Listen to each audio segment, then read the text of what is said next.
Bienvenidos a La Otra Realidad. Hace unas cuantas semanas, a propósito de las psicofonías, mencionábamos el fenómeno de las caras de Belmez. Unas teleplastias que desde hace unos 27 años vienen apareciendo en el cemento del suelo de una modesta casa en un pueblo de Jaén. Es un fenómeno absurdo, incomprensible, disparatado, y pongan cuantos adjetivos quieran, pero lo cierto es que a lo largo de estos 27 años no hay ni una sola evidencia de fraude, por lo que muy probablemente nos encontramos frente a uno de los fenómenos paranormales más importantes del mundo. Como siempre, vamos a introducirnos en el tema a través de un reportaje cuya primera parte veremos enseguida, y después les presentaré a nuestros invitados de hoy. Hasta ahora. A pocos kilómetros de Jaén, enclavada en un paraje agreste camino de ningún sitio, aparece la pequeña población de Belmez de la Moraleda. La Sierra Mágina, o Mágica, como alguien la denominó en tiempos pasados, tal vez a sabiendas de los misterios que en ella se ocultan, muestra la crudeza de unos riscos desnudados por el frío invernal. Coronando el pueblo, un viejo castillo, que en tiempos pasados fue orgulloso bastión en la lucha contra el sarraceno. Desde hace 3 décadas el censo ha permanecido casi inamovible, manteniéndose en poco más de 2.500 habitantes. Gentes dedicadas en su mayoría al cuidado de los extensos campos de olivo que recorren la provincia de un extremo a otro. Las paredes encaladas van alternándose ya con las de ladrillo visto y con los escaparates de modernos comercios. Van quedando atrás aquellos tiempos en que este rincón de la geografía andaluza quedaba aislado por la nieve durante el invierno y el mal estado de la carretera lo hacía casi inaccesible en el verano. En suma, un pueblo español más, hasta que el misterio, sin previo aviso, decidió erigir su particular monumento a lo imposible en un humilde hogar de esta localidad serrana. A partir de entonces, nada ha vuelto a ser igual.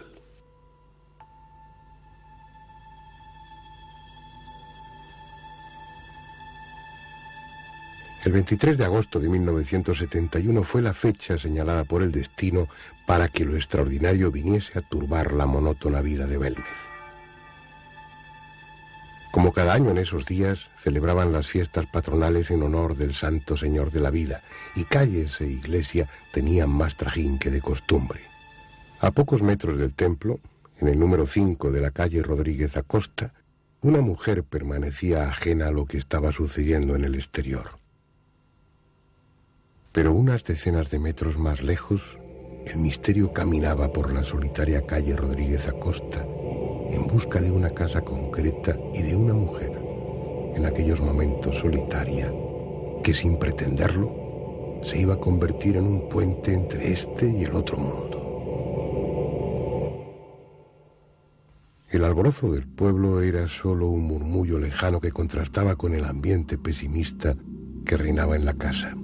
María Gómez Cámara, la dueña del inmueble, aguardaba en silencio la llegada de su marido, Juan Pereira.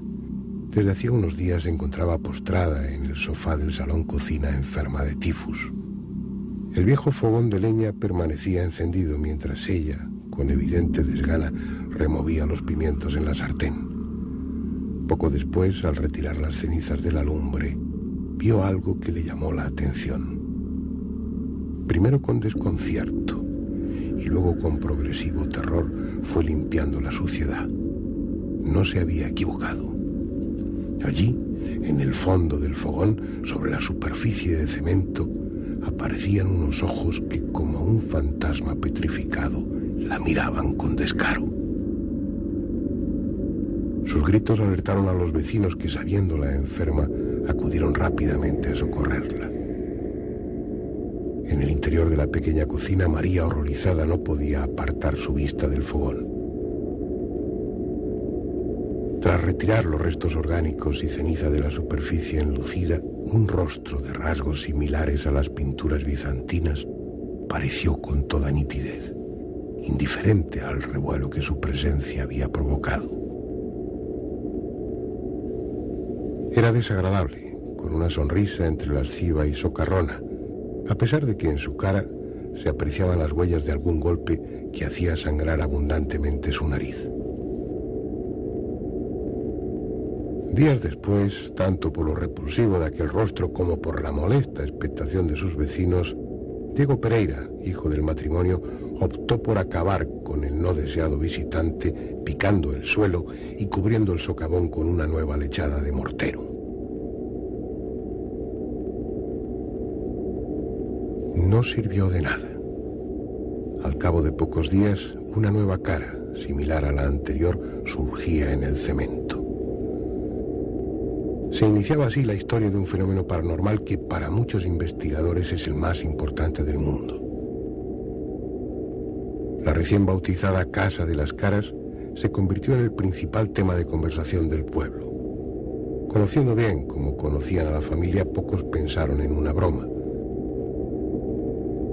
La mayoría dio por cierta la naturaleza extraordinaria del suceso, inclinándose unos por el milagro y otros por la intervención diabólica. Sin embargo, aunque apasionante, el tema no había trascendido aún el ámbito local, pero no por mucho tiempo. La llegada de un reportero del diario regional de Jaén para cubrir las noticias referentes al enfrentamiento entre dos cooperativas aceiteras hizo que la vida de los habitantes de Belmez diera un giro de 180 grados. Una vez publicada la impactante noticia, la afluencia de gentes llegadas primero de la geografía jienense y posteriormente de toda Andalucía convirtieron a Belmez en una corte de los milagros a pequeña escala. Junto a los curiosos empezaron a llegar enfermos en busca de curación y pacatos ansiosos de contemplar lo que para ellos era un indiscutible milagro. Era una cosa que si admitíamos la parapsicología, pues entonces teníamos que desterrar el milagro. Y claro, entonces topábamos con la iglesia y él era el sacerdote entonces. El obispo se vino encima también, mía más que en él, porque yo fui alumno también del obispo y el obispo pues me llamó y me puso casi en la puerta de la calle del obispo. La autoridad eclesiástica del pueblo, encarnada en la figura del párroco Antonio Molina, fue la primera en tomar cartas en el asunto tras las urgentes advertencias que llegaban desde el arzobispado de Jaén, directamente de su máximo mandatario, Monseñor Miguel Peinado. El hecho de que Belmez se hubiera transformado de la noche a la mañana en centro de presuntas manifestaciones sobrenaturales que ya convocaban a centenares de personas no podía ser aceptado por una iglesia que, aún sin competidores, ya estaba perdiendo devotos de forma alarmante. Lo que pasa es que con el periódico de la época lo que se quiso hacer fue tapar el fenómeno. ¿Y qué hicieron? Pues dar caña por todos lados. Es decir, intentar enfrentar a la gente, los defensores de la iglesia por un lado contra los retractores del tema, o los defensores del tema, pues lo que hubo un poco de pique, ¿no? Y aquello, claro, aquí en el pueblo provocó un boom muy grande, es decir, venir cola y cola inmensa de gente a ver un fenómeno, cuando la gente aquí lo consideraba como, bueno, lo veía como una cosa normal ya, pues entonces aquello provocó mucho revuelo aquí en el pueblo, ¿no? Aquellos primeros momentos los viví mal, porque nos atacaron mucho la prensa, el Periódico Pueblo, que era entonces el famoso Periódico Pueblo, pues lo montó en 3 días y lo tuvo que tirarnos, no tirar las caras, sino el pueblo en sí, en un día nada más. Y aquello fue un desastre. Y lo vimos mal porque unos me llamaban por teléfono diciendo que adelante, otros que para atrás, los otros que eran sinvergüenza, los otros los 3 caras de verme. En fin, aquello era un desastre.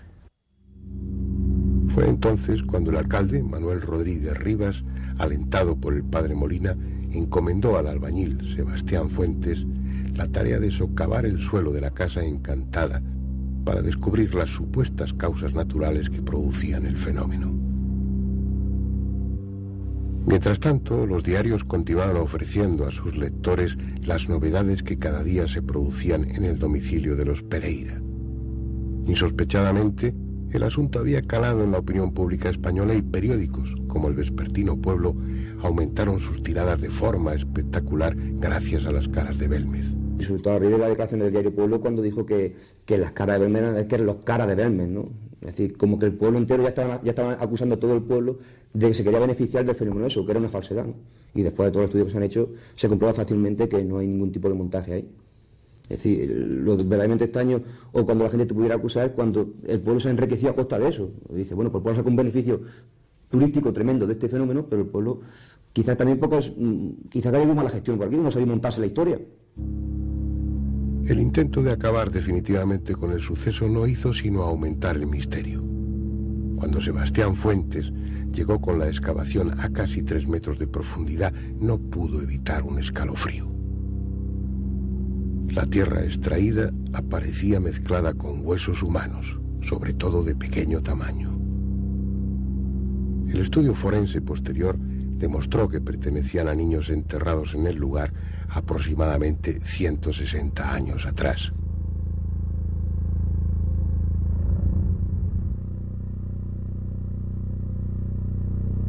El rumor de que en tiempos pasados hubo un cementerio en el mismo lugar donde parte del barrio estaba edificado quedó así plenamente confirmado. Además, el macabro hallazgo venía sazonado por el hecho de que entre tantos restos humanos no se encontrara un solo cráneo. Por su parte, como si se mostraran complacidas al comprobarse su origen de ultratumba, las caras continuaron apareciendo.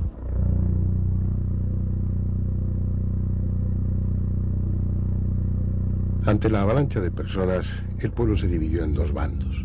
Los que querían acabar de una vez por todas con el incómodo asunto y los que veían en el tema de las caras una promoción gratuita y económicamente beneficiosa para todos.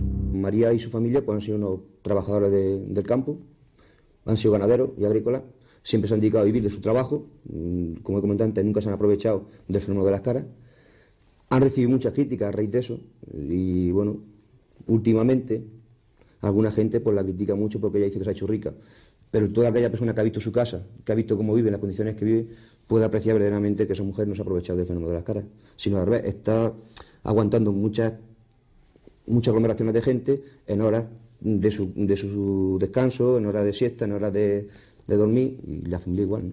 Es decir, que se podían haber aprovechado, pues sí. Que no lo han hecho, también es verdad. Paralelamente al debate popular, las autoridades y las fuerzas vivas de la comarca comenzaron a mover hilos para desmantelar un suceso que calificaban de vergonzoso. El gobernador civil de Jaén, José Ruiz de Gordoa, hizo llamar al célebre filósofo y parapsicólogo Germán de Argumosa. La opinión de un especialista de talla internacional como él, en contra de la paranormalidad de los hechos, habría acabado con la expectación y de paso con el hecho en sí. Pero eso fue algo que no llegó a ocurrir. En febrero de 1972, el parapsicólogo cántabro acudió a Belmez dispuesto a poner en marcha una exhaustiva investigación. Junto a un equipo compuesto por el catedrático de la Universidad Autónoma de Madrid, José de Solas, y 10 alumnos de dicha facultad, registraron en 12 magnetofones diferentes la intrusión de voces de procedencia desconocida, que en el momento de la grabación no fueron audibles para los presentes. Eran psicofonías, probablemente las más lúgubres que se han obtenido en España. Frases como "el infierno empieza aquí" o "yo sigo enterrada" dieron la vuelta al país en las portadas del desaparecido diario Pueblo, en el que con grandes alardes titulares no se dudaba en afirmar que las caras hablaban. Pues salían cosas que salían en la psicofonía. Yo lo oí una vez, pero yo ya me daba miedo y yo ya no quise sentirlas más. Decía, socorro, sácame de aquí, un niño llorando, yo no quiero estar aquí, sácame de aquí. Y yo ya no, me da luego miedo de quedarme sola y acordarme de aquello. Y yo ya no quise sentir más. Por si el carácter presuntamente ultraterreno de las voces no fuera suficiente, se añadía la morbosa circunstancia de que palabras y frases parecían reflejar un ambiente del pasado en el que junto a niños predominaban prostitutas y borrachos. Indagaciones posteriores sacaron a la luz la supuesta función de la casa a principios de siglo. ni más ni menos que a un prostíbulo.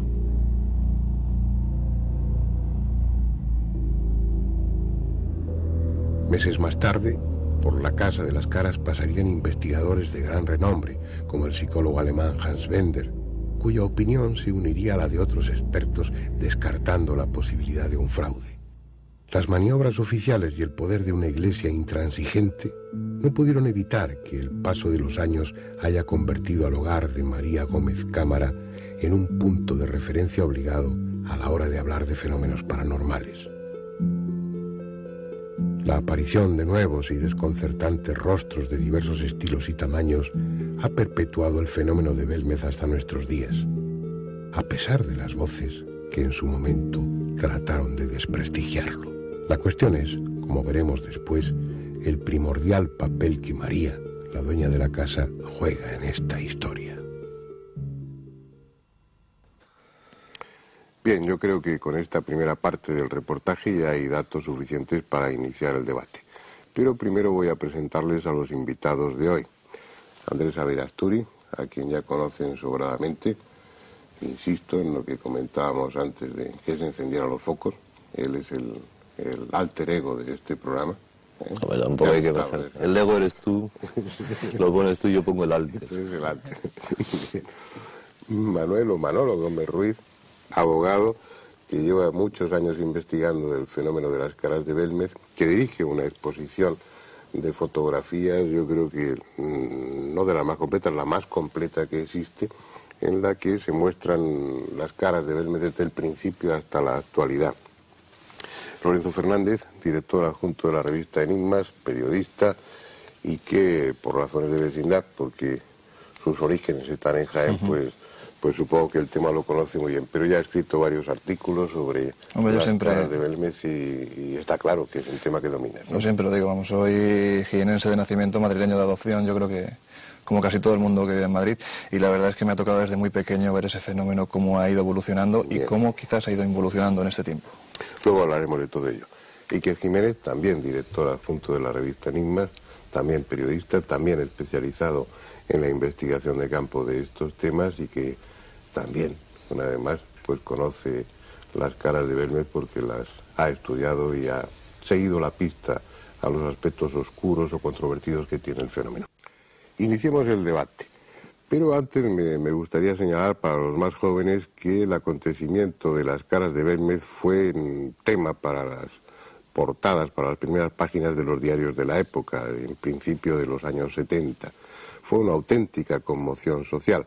Yo creo que podríamos empezar un poco por lo que significó desde un punto de vista periodístico, desde un punto de vista de noticias, la introducción de un fenómeno extraordinario, aparentemente sobrenatural, en los medios de comunicación, en una época en la que, aún bajo la dictadura, pues estos temas no estaban muy bien vistos, ¿no?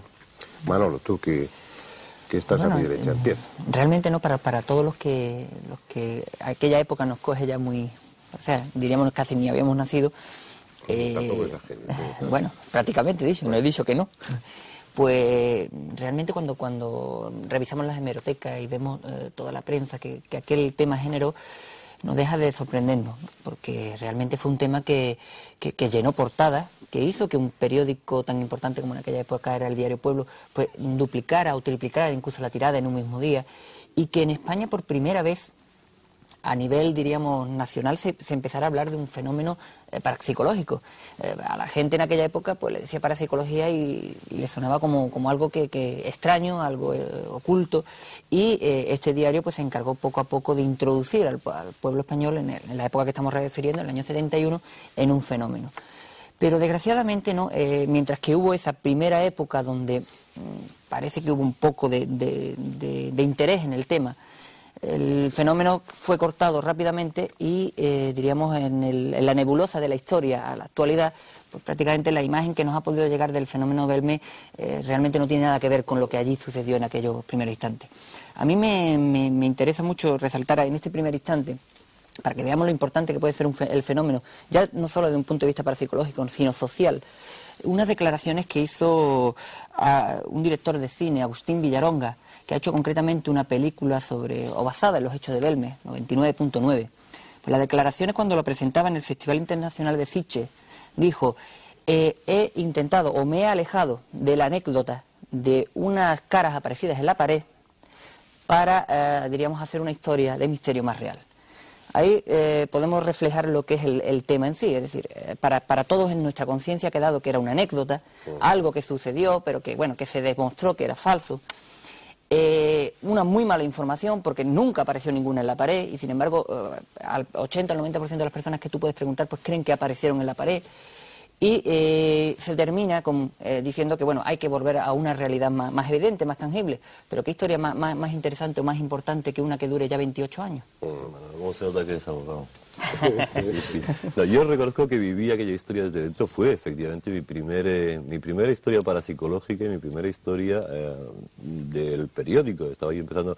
Es terrible que digan que eran tan jóvenes o que no habían nacido. Yo estaba trabajando ya en el periódico Pueblo, precisamente en Pueblo en esa época. Recuerdo que era Antonio Casado y otros compañeros los que fueron para allá. Y recuerdo las discusiones que había en el propio periódico, es decir, no lo que se publicaba, sino lo que preguntábamos, lo que comentaban ellos cuando venían de Belmez. Y había una especie de división de opiniones, ¿no? Unas partes, ellos mismos los que estaban allí decían, mira, esto es incomprensible, y otras veces, bueno, pues hasta al párroco se le echó la culpa o se le implicó en aquella historia y todo lo demás. Pero efectivamente, yo no sé si luego hubo carpetazo oficial o no hubo carpetazo oficial. Yo no sé si la 7, que era la planta de la dirección, dijo, hasta aquí hemos llegado con Belmez porque alguien se lo dijo, o es que realmente aquello se desvaneció. Y esa es mi duda ahora mismo. Bueno, eso está prácticamente comprobado. El carpetazo fue rotundo. Hay que pensar también, lo decía Manolo, el impacto social, ¿no? Yo tengo sana envidia, Andrés, de todos los periodistas que estuvisteis en esa época, ¿no? Porque hay que pensar en un pueblo de la serranía de Jaén, totalmente perdido, como hemos visto en el vídeo, donde casi nunca pasaba nada, y de repente empiezan a llegar oleadas de 10.000 personas al día.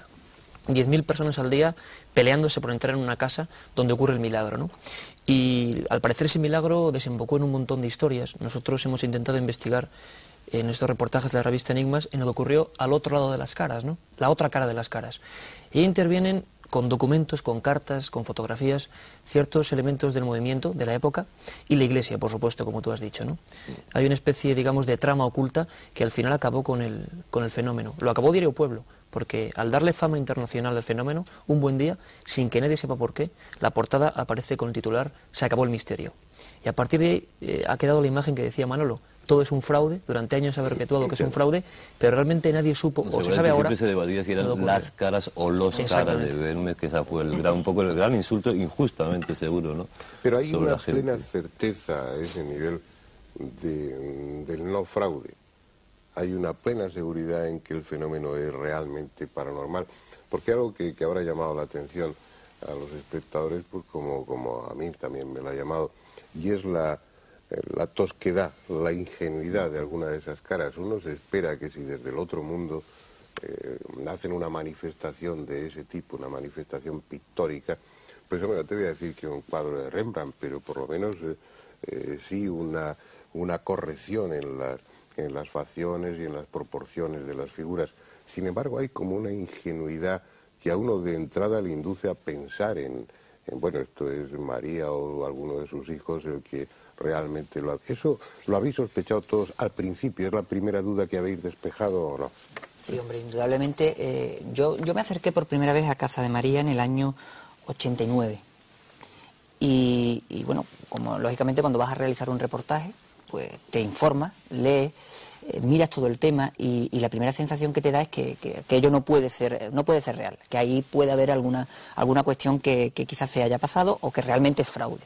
Pero cuando te acercas a él y sobre todo cuando realmente tienes la paciencia de investigar, de indagar, de leer, de analizar, te das cuenta que no es tan fácil. O sea, dar una respuesta simplista como que pudiera haber sido como dio el Diario Pueblo en su día, nitrato y cloruro de plata, es una respuesta simplista, o una respuesta quizás dada, como ha comentado Iker, pues porque había que terminar con el fenómeno. Pero realmente hay que decir al público que se han realizado pruebas, se han realizado análisis, y esos análisis pues han descartado, por ejemplo, la utilización del nitrato y el cloruro de plata. Que las facciones son toscas, y eso pudiera dar a entender que a lo mejor pues pudiera haber una fraudulencia. También, si recordáis a lo mejor un libro ya muy antiguo de René Sadré, el Tratado de Metapsíquica. Precisamente René Sadré decía todo lo contrario, cuando hablaba de las formaciones ectoplasmáticas o cuando hablaba de los moldes y los vaciados, que concretamente al no saberse cómo funciona ese tema, la tosquedad es lo que le da más certeza de genuidad, porque lo más lógico fuera que se pintara de una manera clara. De todas maneras, también hay que decir otra cosa, no todas las caras son toscas. Y además, una cosa que también es muy importante dejar claro, y es que no es que aparezca una imagen y se quede ahí en el suelo, diríamos, plantada, sino que esa imagen evoluciona. Oye, pues, me viene al pelo, porque dentro de esos insertos que a veces, en ocasiones, introducimos dentro de estos coloquios, estos debates, vamos a ver uno muy breve en el que se puede ver precisamente cómo las caras de Belmez no se mantienen estáticas, sino que cambian de forma incluso de desplazamiento. Vamos a verlo. Este es el primer rostro aparecido en Belmez de la Moraleda. Las gentes, al verlo surgir, creyeron que se trataba del retrato de una persona brutalmente golpeada. Tras ser recortada del suelo del fogón y colocada tras una hornacina de cristal, comenzaron a sucederse extraños cambios. El rostro ensanchó sus facciones, deslizándose hacia la derecha, a la vez que una macabra sonrisa se dibujaba en sus finos labios. Hoy, el rostro, totalmente esférico, parece haber empezado a difuminarse. 30 años después, no se parece en nada a la faz que atemorizó a España en aquel verano de 1971.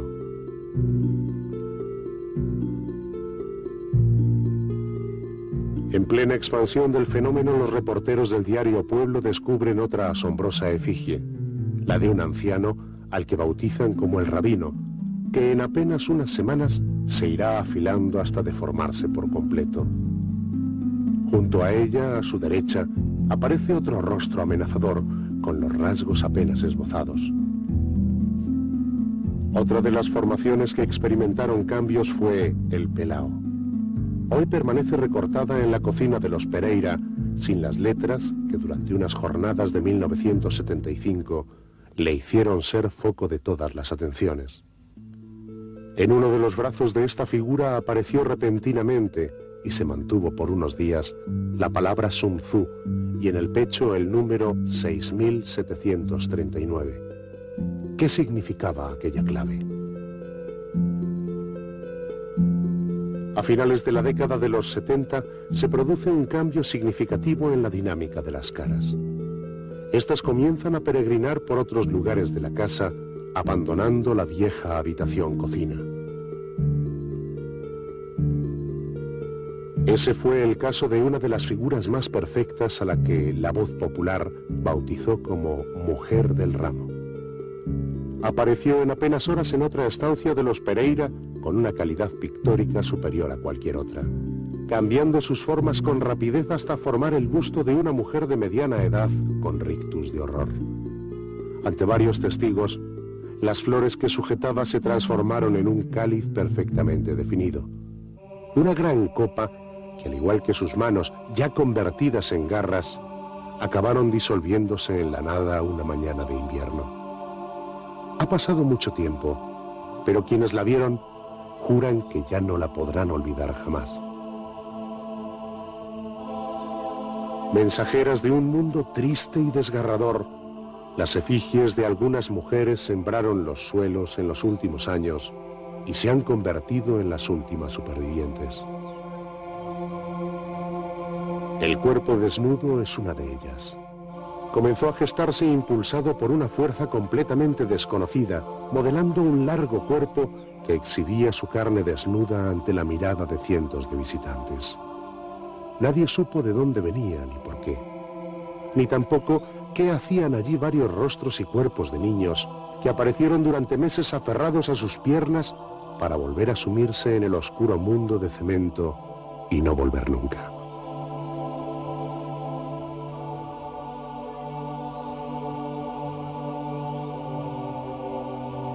De ellos apenas queda el recuerdo. Quizás sus hermanas mayores, aquellas que llevan más de 25 años aferradas al suelo, sean las únicas que sepan el secreto de esta vida y muerte de los rostros de Belmez, pero por lo que parece, no están dispuestas a desvelarlo.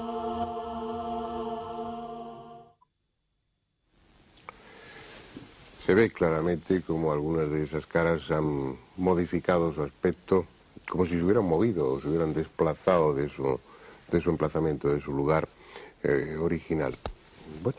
Incluso, Fernando, fíjate, hay una cosa muy clara, es que no solo es que hayan evolucionado desde el momento en que aparecen hasta que pues algunas se expanden, sino que incluso desaparecen. Y yo creo que con el paso del tiempo lo que sí nos damos cuenta es que el fenómeno de Belmez se ha convertido en nuestro gran fracaso. Por una cosa muy sencilla, porque es un fenómeno que, al contrario que otros tantos, tú bien sabes que a mí uno de los fenómenos que más me gusta investigar es precisamente todo lo que conlleva casas encantadas, fenómenos poltergeist. Pero obviamente cuando alguien me cuenta algo que está pasando en su casa, que están muy asustados, yo voy al lugar y la verdad es que siempre vas con una cierta incredulidad, cierta duda, y a mí donde no me cabe ninguna duda de que hay un fenómeno extraño de verdad es en Belmez, porque al margen de la aparición de las propias caras hay otros fenómenos. Tienes desde grabación de psicofonías verdaderamente dramáticas en las que se oyen voces de gente que o está amenazando, o bueno, psicofonías que grabó el filósofo Germán de Argumosa verdaderamente dantescas. También tienes aparición de ectoplasmas, de fotografías en las que surgen de repente de la nada unos seres monstruosos que se van de las propias caras. Tienes agresiones incluso, según se comenta, agresiones y fotografías, de hecho, de las propias caras. O sea, que es un fenómeno en el que se une todo. Lo ideal, vamos, es el caso perfecto dentro de un fenómeno poltergeist, en el que confluyen todos los elementos para decir, hay que investigarlo y no hay que dejar pasar como hemos dejado pasar, o como han dejado pasar 27 años para poder pues, meter instancias. ¿Qué? Porque a mí, es decir, yo me pongo otra vez en mi situación. 27 años apareciendo cosas, apareciendo historias con psicofonía. ¿Y eso con qué sentido? ¿Por qué aparece eso? Pregunto. O sea, el razonamiento... ¿Qué quieren? Es decir, yo entiendo que las psicofonías y todo eso que hablábamos en los primeros programas, bueno, pues tienen un mensaje que dar, tienen algo que decir. ¿Ahí qué pasa? ¿Qué ocurre con esas caras? ¿Salen y punto, y ya está? Salen, se expanden, desaparecen. Pero, ¿y qué se trata? Quien sea. Es que esa es la gran pregunta, ¿no? Esa es la gran pregunta, Andrés. ¿Qué ocurre y por qué hay, no? Precisamente. Hay que pensar también, yo quería ahondar también un poco en que el fenómeno de Belmez, además, yendo un poco con lo que tú has comentado, es realmente dramático en general, ¿no? La gente que lo oye piensa en dibujos, pero como hemos visto y los que hemos vivido bastantes horas allí hemos comprobado que todo eso, toda esta historia de Belmez, que ocurre en una casa bastante humilde, muy humilde, en un pueblo aún más humilde, en una zona, digámoslo así, en esa época deprimida de Jaén, tiene un dramatismo, un halo de, vamos a decirlo, negativo, ¿no? Casi toda la gente que ha estado en Belmez y que ha visto las caras no les ha dado ninguna interpretación positiva. Nadie ha hablado de vírgenes, de santos, de apariciones, digamos, un poco tranquilizantes. Todo lo contrario. Es más, yo recuerdo anécdotas como cuando estuvimos, Lorenzo y yo, con uno de los albañiles que hizo una de las experiencias más terribles, que fue cavar, por orden del ayuntamiento, un agujero de nada más y nada menos que 2,80 metros de profundidad. Imagínense estos obreros bajando a ese foso y que se empiezan a encontrar huesos humanos, huesos de niños, y ni una sola calavera. ¿Qué ocurría allí? ¿Qué pasaba? Luego se descubrió que desde el siglo X eso es un tremendo cementerio, desde la época de las mezquitas árabes. Entonces te quiero decir, Andrés, que todo esto es una amalgama bastante negativa y que lo que no cabe duda, al menos si es real todo esto, es que es algo realmente desagradable. Es una historia donde lo que se expresa es dolor, es angustia, las voces, como decía Lorenzo, expresan cosas tan terribles como hechas voces, hay que decirlo, varios... Pero ¿por qué introduces y sueltas así si es real? ¿Tenéis dudas o no tenéis dudas? Tienes una explicación, supongo. Claro. Es que esa es la cuestión principal. Sobre ¿no? la autenticidad del fenómeno, No. la interpretación, ahora iremos a ello y trataremos de especularemos, no podemos hacer otra cosa. Pero Humedades se descartó. Yo siempre, en este punto, ¿no? de debate, yo siempre comento una cosa claramente. Es decir, yo ahora mismo estoy en disposición de poder demostrar, con documentos, que cualquier o todas las hipótesis que se han barajado hasta ahora para decir que es fraude Belmez se pueden descartar. Pero si me estás pidiendo que dé un paso más, que es la interpretación, ya diríamos, tenemos un pequeño problema. Sabemos lo que no es, ¿no? Pero no lo que es. Bueno, pues cuéntanos, Manolo, ¿Qué es lo que da? lo que no es, el resultado de esas pruebas. Pues muy bien, no, tendremos que empezar por la primera, indudablemente, que fue el diario Pueblo, en el año 72, en un reportaje que ya han comentado mis compañeros, en un titular dicen se acabó el misterio, y la definición que dan al fenómeno, o la solución que dan al fenómeno, es que estaba realizado con nitrato y cloruro de plata. Yo lo explican de una manera más, diríamos, más rimbombante, porque dicen nitrato y cloruro de plata cuando incide una luz ultravioleta en un preparado, etcétera, etcétera. Bien. Eso que pudo ser la primera explicación, de hecho hicieron un molde en donde sale una de las caras que se realizó con nitrato y cloruro de plata, pues podría haber dado la solución, pero el problema no era realizar una cara con nitrato y cloruro de plata, que bueno, pues lógicamente se puede hacer. La cuestión era encontrar nitrato y cloruro de plata en las caras de Belmez. Y en ninguna de las pruebas que realizaron, o supuestamente realizaron, y aquí sí que hay que hablar de supuesto, porque el equipo del diario Pueblo habla de muchas pruebas, pero realmente no ofrece el resultado prácticamente de ninguna. Pues bueno, cuando se realiza esta supuesta prueba, deberían haber encontrado en las muestras que ellos mismos dicen haberse llevado a analizar el cloruro y el nitrato de plata. Y sin embargo no la encontraron ahí. Es Jordán Peña, en uno de sus libros, el que da la clave de por qué se dio esa explicación. Y fue precisamente una llamada que se hizo al señor Viñas, que era el químico de ese equipo, por el cual se le decía que una posible solución para ver su credulidad era el nitrato y cloruro de plata. Lo cierto es que, sea verdad esta llamada o no sea verdad, lo cierto es que dieron esta explicación. Pero posteriormente, en el año 75, el doctor Alonso, de un instituto cercano, porque era de Valencia, del Instituto Mineralógico e Hidrológico de Valencia, del Consejo Superior de Investigaciones Científicas, analizó el pelao. Al analizar el pelao... ¿Qué es el pelao? El pelao es uno de los rostros, diríamos, más famosos que ha surgido en Belmez y que en el año... Habla como si fuera un primo hermano, se analiza el pelao. El efecto ya de... bueno, el pelao es una de las caras, diríamos, más famosas que surgió. Le llaman el pelao precisamente por eso, ¿no? Porque te parece que tiene una cara... Tampoco hace falta insinuaciones más allá de lo... No he intentado en ningún momento insinuar. Entonces, analiza el pelao y... Entonces, bueno, se realiza un análisis del pelao y hay, diríamos, tres cosas muy importantes en ese análisis. Lo primero es que se descarta la utilización de nitrato y cloruro de plata. Y lo está haciendo un investigador imparcial. No lo está haciendo nadie que esté involucrado en el fenómeno Belmez. Lo segundo es que encuentra zinc, por lo cual podría entenderse que se están utilizando pinturas con ese componente. Pero el componente es tan pequeño, o sea, la muestra, el zinc es tan pequeño que no podría estar utilizándose tampoco. Por tanto, descartamos una segunda posibilidad que hasta ahora no se había apuntado. El de la zinc, pintura. efectivamente. Este hombre, tras realizar todas las pruebas, pues esto ya diríamos un parecer, como científico, alguna explicación debía dar, y entonces se agarra a lo único que él cree haber encontrado, y que es concretamente un compuesto melanocrato. Materia carbonosa, un compuesto melanocrato, materia carbonosa y sustancia orgánica, hollín y demás, es decir, restos de... Estamos hablando de una antigua cocina. Entonces este buen investigador pues dice, bueno, ya tengo la solución para el pelao. Ojo, que solamente habló del pelao, porque en ningún momento hizo extensible a los demás rostros. Aquí lo que ha pasado simple y llanamente es que cuando el cemento se echó en el suelo, pues cuando estaba fraguándose, hubo una mini depresión, con un aumento de humedad y una mayor ascensión solubilidad de ese componente melanocrato, y se produjo la cara. Traduciendo, que una huella de un zapato de un 39 había producido la cara del pelao.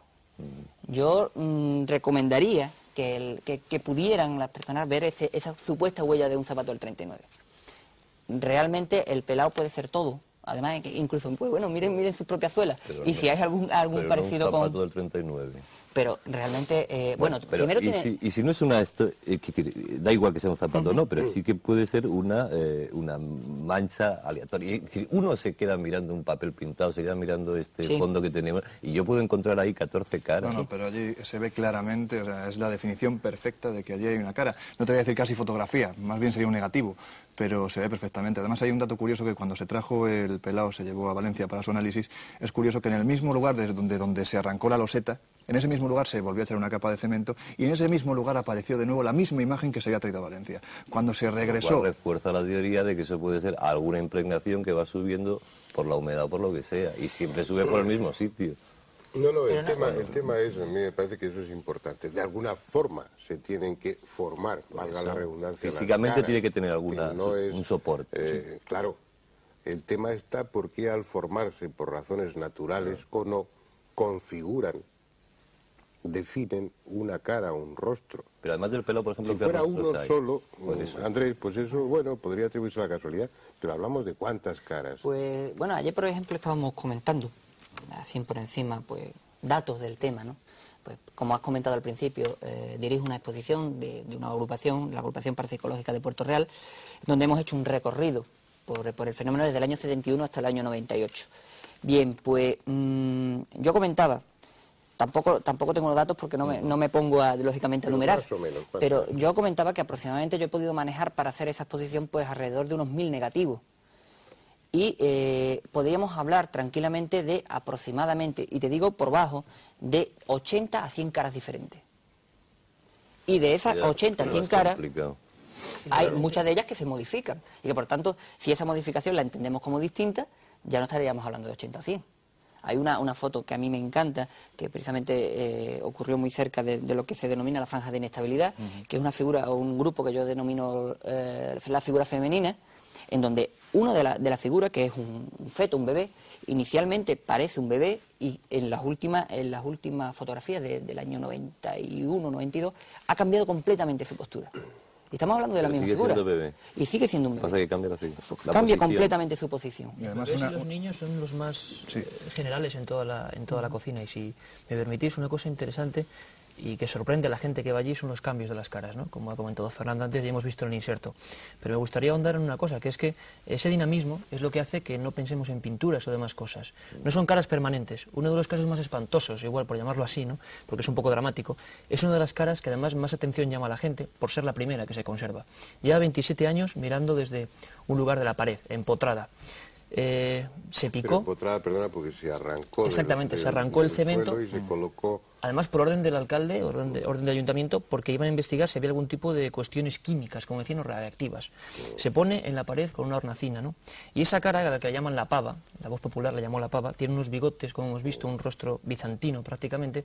Ese rostro esférico, se puede hacer un seguimiento perfecto y se ha ido desplazando, pero desplazando hacia el lugar además donde nació, que es lo más curioso. Ha vuelto hacia el sitio donde se arrancó. Incluso en las últimas fotos no hay prácticamente ojo derecho, se está yendo, un rostro, digamos, serio se ha convertido en una sonrisa bastante cínica, y eso se puede comprobar. A ver qué clase de pintura, a ver qué clase de elementos hacen eso, bajo un cristal, ¿no? Esa la vi en los años 70, y luego habían transcurrido muchos años, hasta hace 1 o 2 años que volví otra vez por ahí, y entonces yo tenía la imagen de esa cara dentro de ese trozo de cemento que estaba centrada más o menos.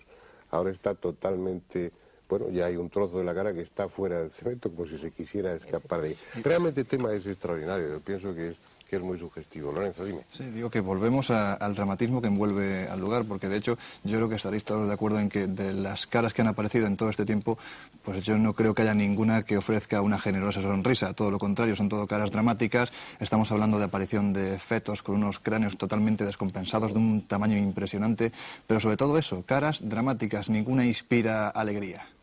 Es decir, estamos hablando que al margen también de esto, volviendo a las psicofonías, también vemos que se ofrecen psicofonías desagradables, dramáticas, como por ejemplo, pues yo creo así, la primera que me viene por su espectacular contenido, la que decía "El infierno empieza aquí". Estamos hablando de un contenido, yo creo que para la época, estamos hablando del año 72 cuando se obtiene esta psicofonía, pues yo pienso que es bastante fuerte para la época que apareciera esto con este contenido y en ese contexto. De la Iglesia en esta historia. Eso es lo que yo iba a preguntar antes de que pasemos a publicidad. Y antes de que veamos la segunda parte del reportaje. Pues estamos situándonos en los principios. Hay una actitud social popular que es la de entusiasmo, que es expresada a través del diario Pueblo. La gente se muestra apasionada por un fenómeno extraordinario.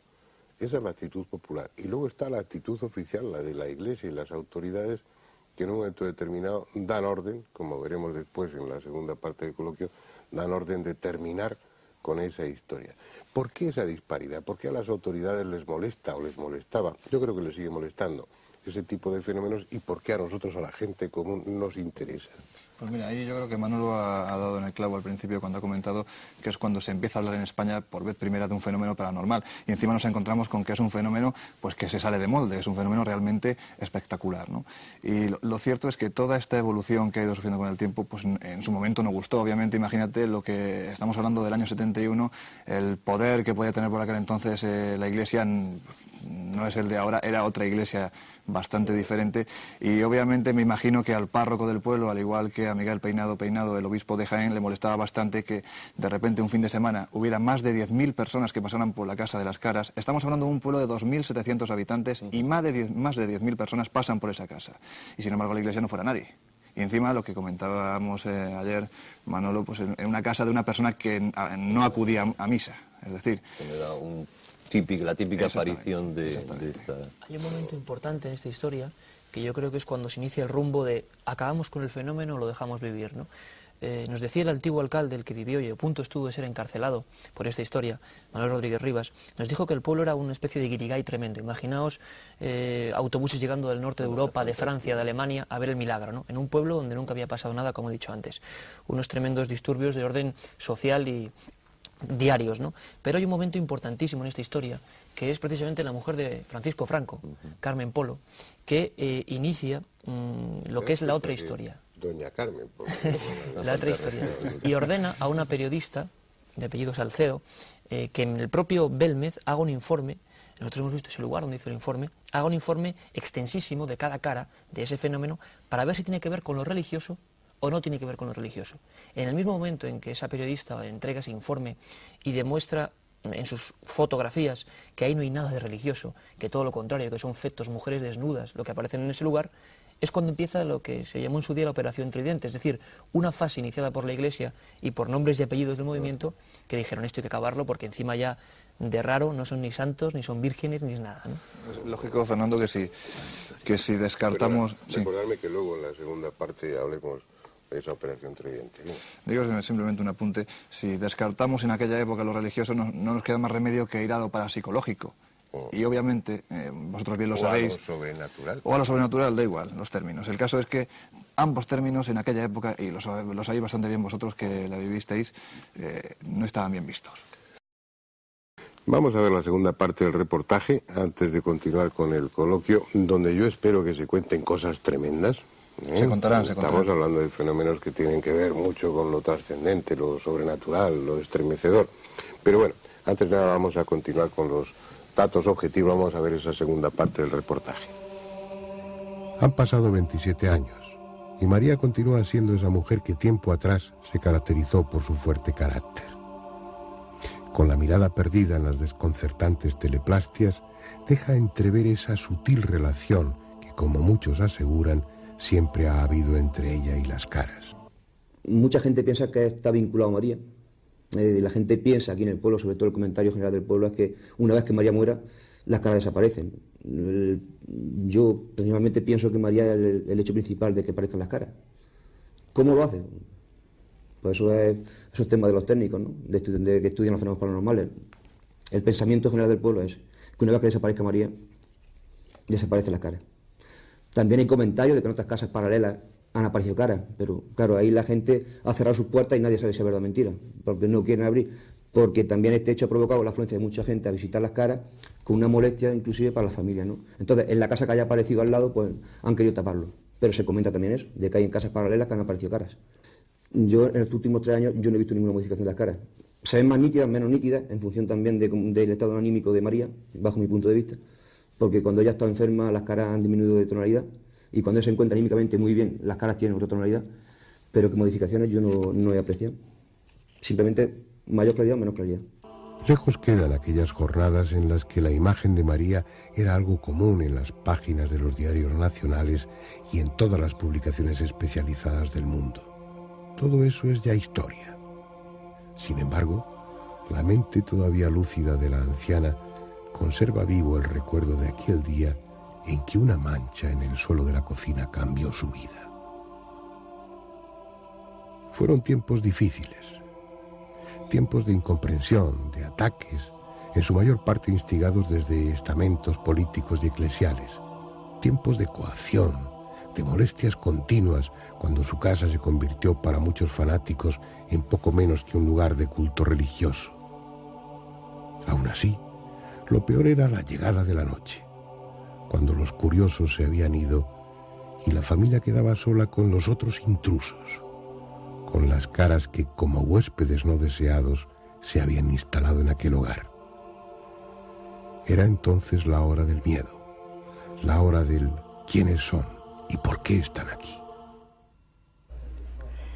Y ya el gobernador dijo que le mandaron una fotografía, si merecía la pena venir a ver las caras o no, la cara. Y le mandaron una fotografía de igual que aquella que hay allí.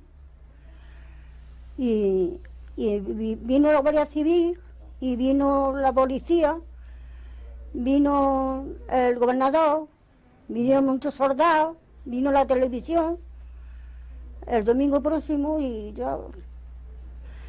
El primer científico que vino fue Algumosa. Luego ya se juntó con Jan Bendes, y ya venía Jan Bendes también con él. Y ya siguió la carrera esa. Han venido ya otros científicos más y estaban investigando. Pero hasta fecha todavía no sabemos lo que es. María Gómez Cámara recuerda haber visto pisar el suelo de su pequeño salón a gentes de todas las razas que habitan el planeta.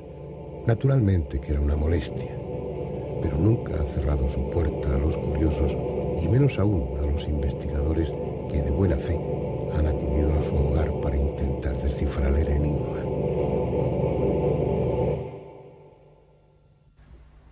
Pues como que yo estoy acostumbrada.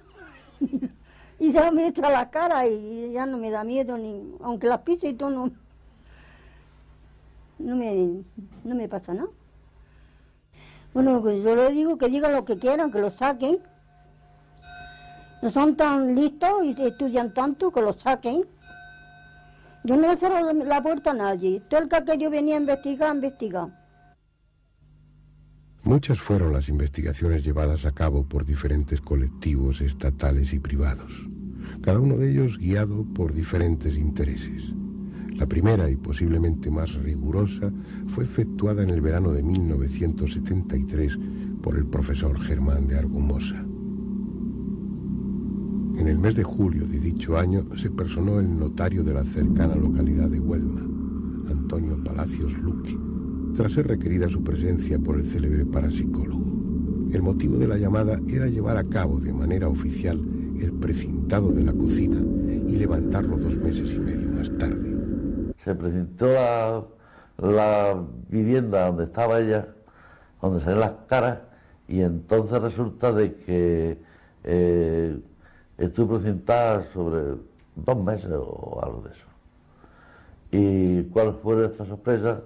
Que cuando se quitó el precinto, el notario había hecho unas fotografías, y las cuales salieron horrorosas, para no verlas, porque te daba miedo de lo que había allí aparecido en aquella cinta. Para efectuar la operación habilitaron una nueva cocina a María, quien en ningún momento se opuso a que se realizara la incómoda operación. Días más tarde, en la nueva estancia comenzó a perfilarse una figura de mayor tamaño a lo ya habitual.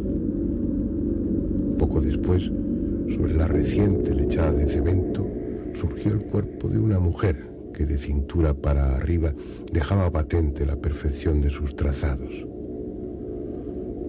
Fue bautizada como la Dama de la Copa, aunque finalmente el utensilio que sujetaba se transformara en un gran ramo de flores. Llegado el momento, el precinto fue levantado y, para desconcierto de los escépticos, pudo comprobarse que las caras habían cambiado. Terminaba así, o debiera haber terminado, la polémica que enfrentaba a los defensores de la autenticidad de las caras con los que sostenían la naturaleza fraudulenta del suceso. Todo parecía indicar que las caras no solo aparecían sin intervención directa de los vivos, sino que además cambiaban de forma e incluso de lugar. La cuestión quedaba abierta a preguntas más inquietantes, las mismas que María se viene haciendo desde el principio. ¿Quiénes son y qué quieren?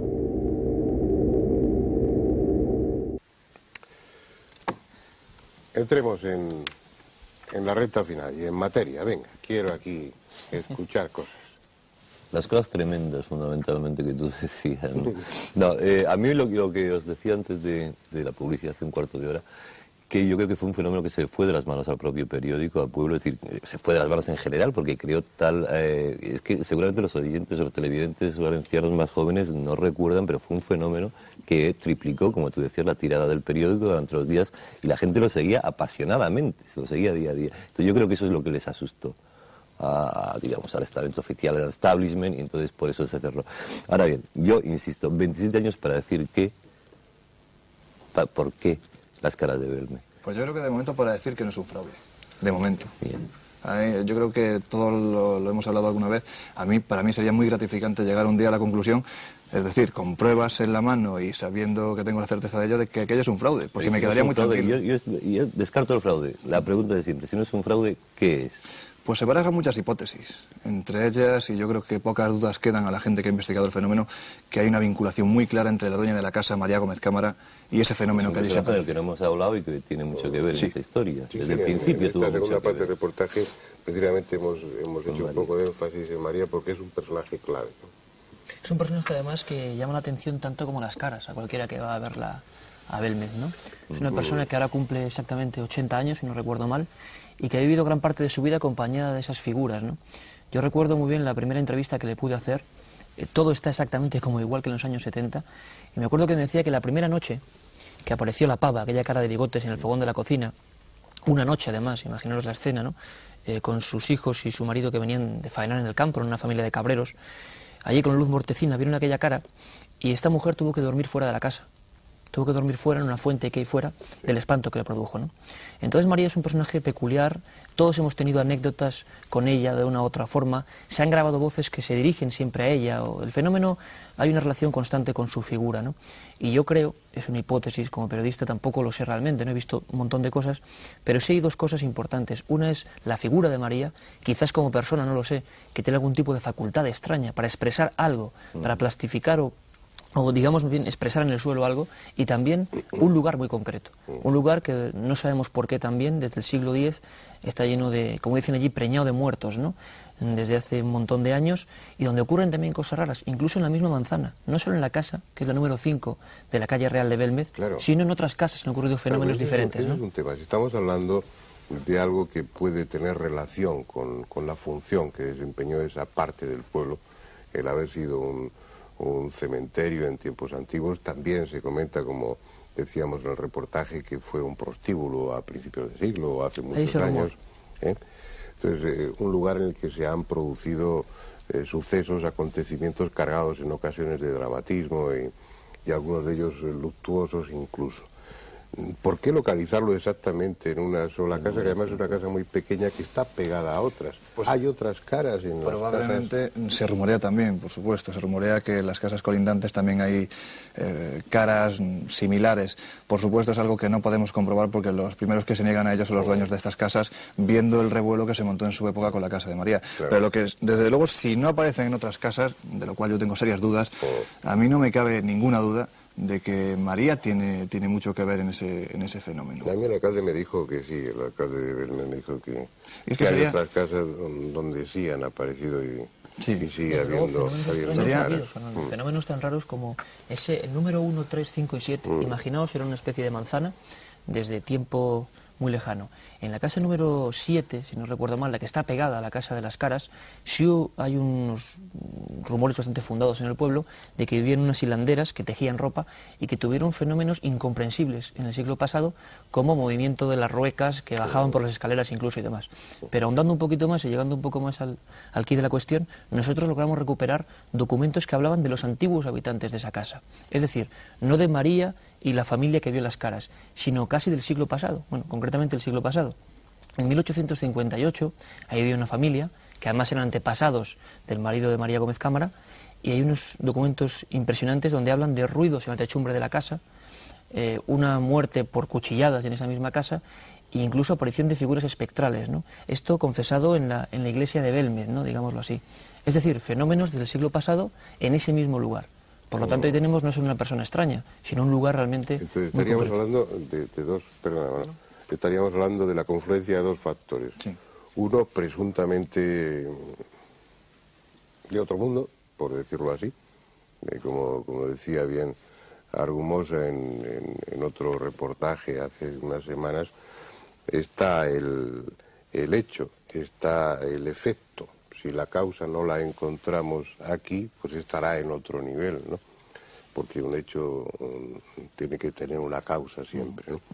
Bueno, supongamos que la causa, o al menos la causa remota, está en ese otro mundo, tiene que ver con las muertes, tiene que ver con el cementerio, con los sucesos.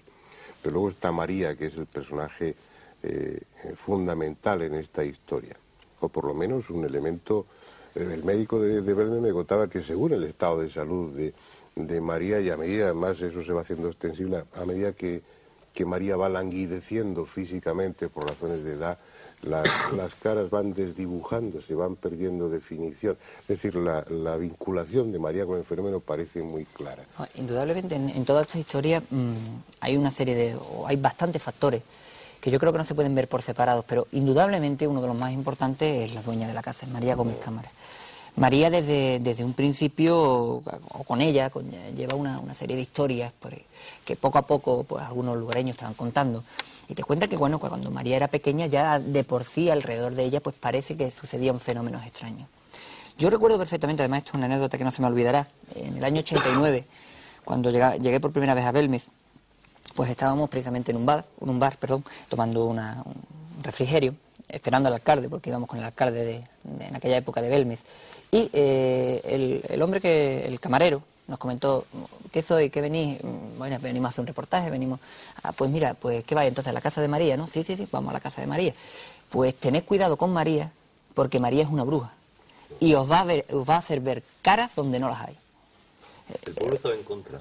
El pueblo, en un primer momento, yo creo que recibió el fenómeno. En un segundo momento, pues hubo crispación porque indudablemente fue a todo el pueblo. Tú has dicho un ejemplo palpable, ¿no? A todo el pueblo se le puso de caras. Entonces, pues lógicamente el pueblo ha pasado una época en la cual, pues, quizás vive con ella. Y punto. Es decir, tampoco tiene una opinión definida sobre María y realmente la mayoría de las opiniones, por lo menos que yo he palpado, hay una cosa que la tienen clara y es decir, que no creen que sea María la que esté realizándola fraudulentamente. Hay una cuestión que antes se ha apuntado y que creo que también es importante traer ahora que has hecho esa pregunta. 27, 28 años, ¿para qué? Claro. Pero es que realmente estamos hablando de 28 años de un fenómeno, pero no de 28 años de una investigación. Estamos hablando de que en el año 72 hay una serie de equipos de investigación que van, recogen muestras y dan una solución que acaba con el fenómeno. Del año 72, 73 todavía se sigue hablando un poco, pero desde el año 73 hasta el año, pues prácticamente creo que el siguiente recorte de prensa puede estar en el año 80. Con la reactivación del año 80, pues prácticamente Belmez, diríamos, duerme el sueño de los justos. En el año 80 prácticamente lo que se hace son breves referencias, creo, una en Interview y un par de ellas más.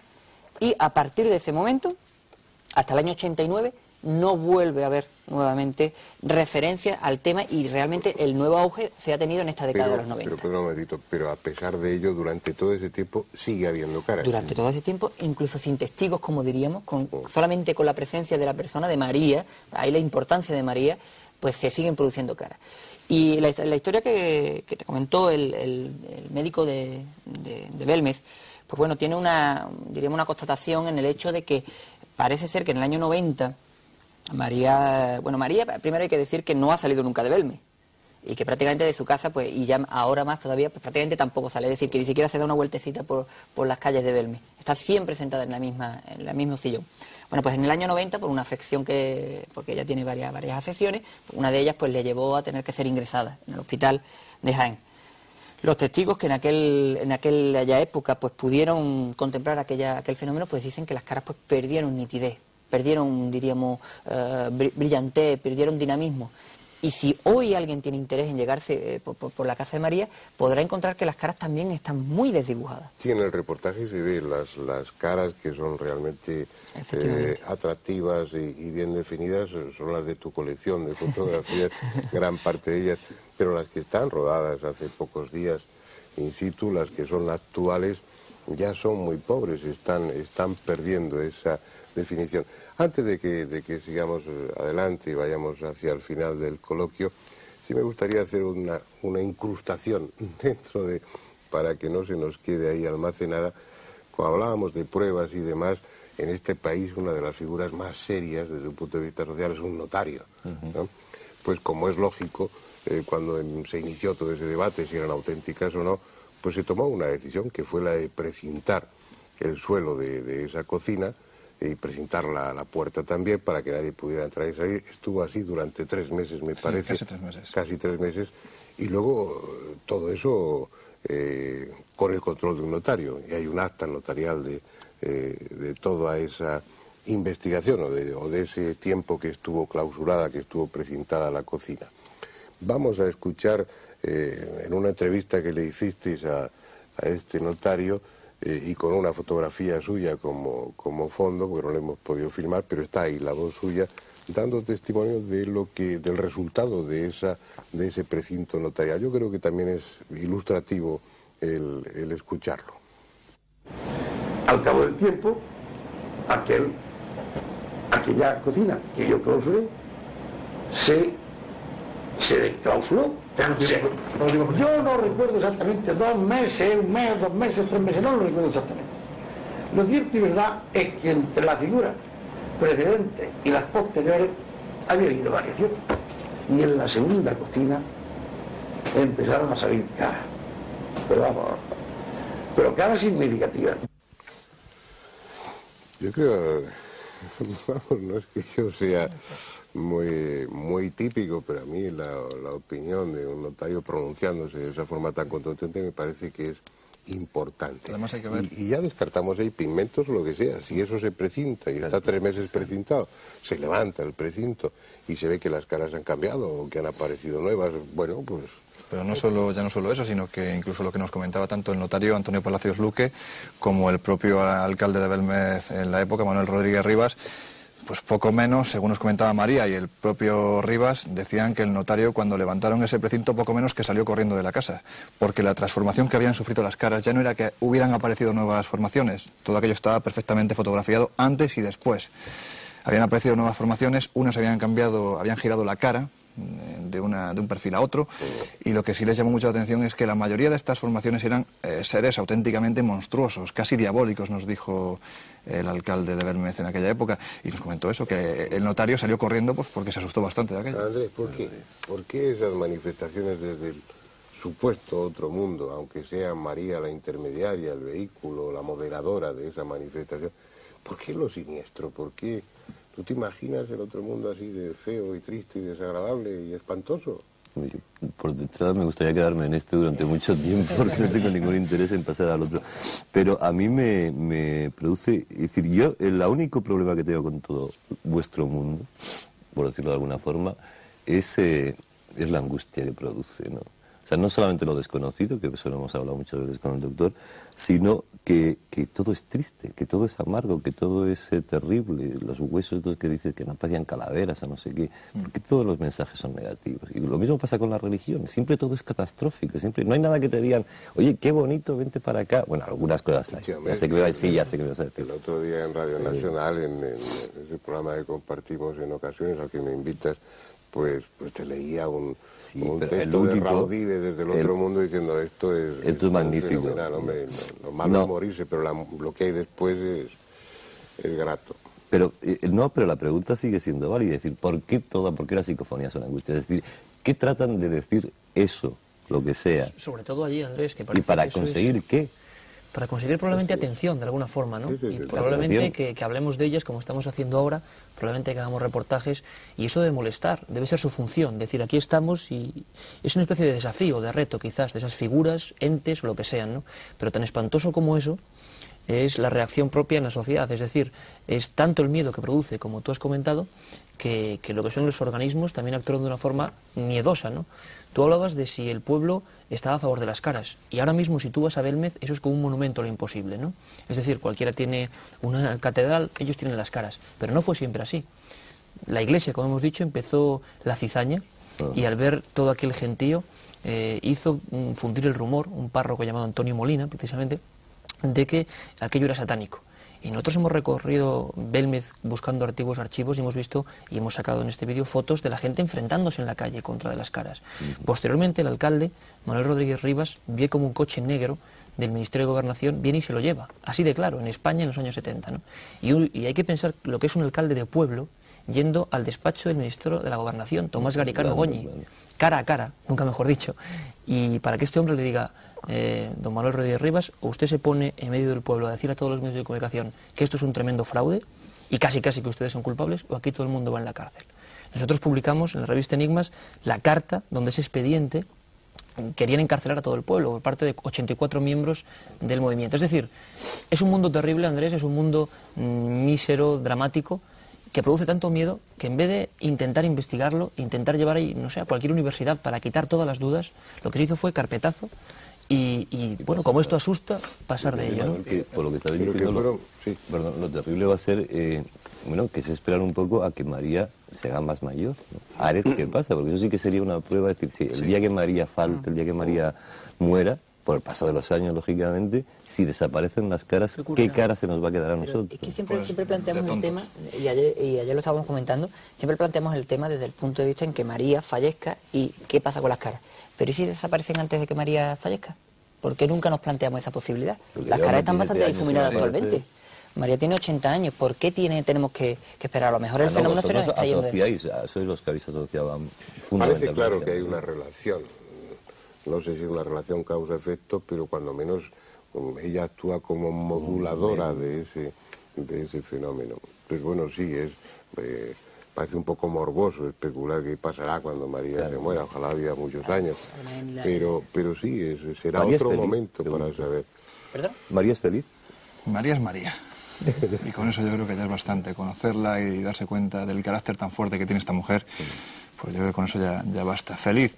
Desde luego, ella lo dice, está muy bien acompañada. No está sola en su casa. Yo no creo que sea feliz por una cosa muy elemental. Esta mujer tiene en su casa, que es humildísima, una cocina de prácticamente 3 metros cuadrados, nada, 4 metros cuadrados. Esta mujer que ha estado ahí ha visto... Un poco más, ¿no? Sí, 2 por 2, algo así, no sé, más o menos medidas, pero es algo ínfimo, ¿no? Sí, es pequeña. Sí. Esta mujer está en una silla, en un sofá, lleva 27 años con unas caras que nadie le ha dicho que son. Y no ha ganado un duro, ¿no? No ha ganado prácticamente un duro, es verdad que en una época sí es verdad que se vendieron unas fotos y demás, pero nada. Y además me parecería, no quiere decir que si ellos pusieran una entrada, que no existe, por supuesto, el fenómeno fuera falso. Pero lo que es cierto es que María ha visto, calculan casi 1,5 millones de personas pasar por esa casa civil de Belmez de la Moraleda, ha visto científicos de todas las partes del mundo. Ella me decía hace unos meses, he visto a gente de todas las razas y se van igual. Nadie me dice qué demonios apareció un día en mi casa. Y eso no la puede hacer feliz. Y nosotros nos vamos a ir igual. Decírselo tampoco. Después de haber estado hablando durante largo tiempo de las caras de Belmez, es lo triste o lo sugestivo que tienen estos temas. Hemos hablado de diferentes aspectos, hemos visto claramente, o todo lo claro, que se puede ver que no es un fraude, lo descartamos, hemos visto que puede tener un origen extranatural. No hay nada extranatural, hay partes de lo natural que no entendemos o que no comprendemos, pero estaría en esa parte, que María tiene una función ahí, pues que condiciona en mayor o menor medida la aparición de esas caras, pero nos quedamos sin saber realmente dónde vienen, cuál es su intención, qué va a pasar con ellas, qué es lo que quieren decir, qué quieren decir todos estos fenómenos extraordinarios. Bueno, la semana que viene nos enfrentaremos con otro y probablemente terminemos igual que hoy, sin saber por qué suceden las cosas, pero ya es importante, cuando menos, tener conciencia de que suceden. Hasta la semana próxima.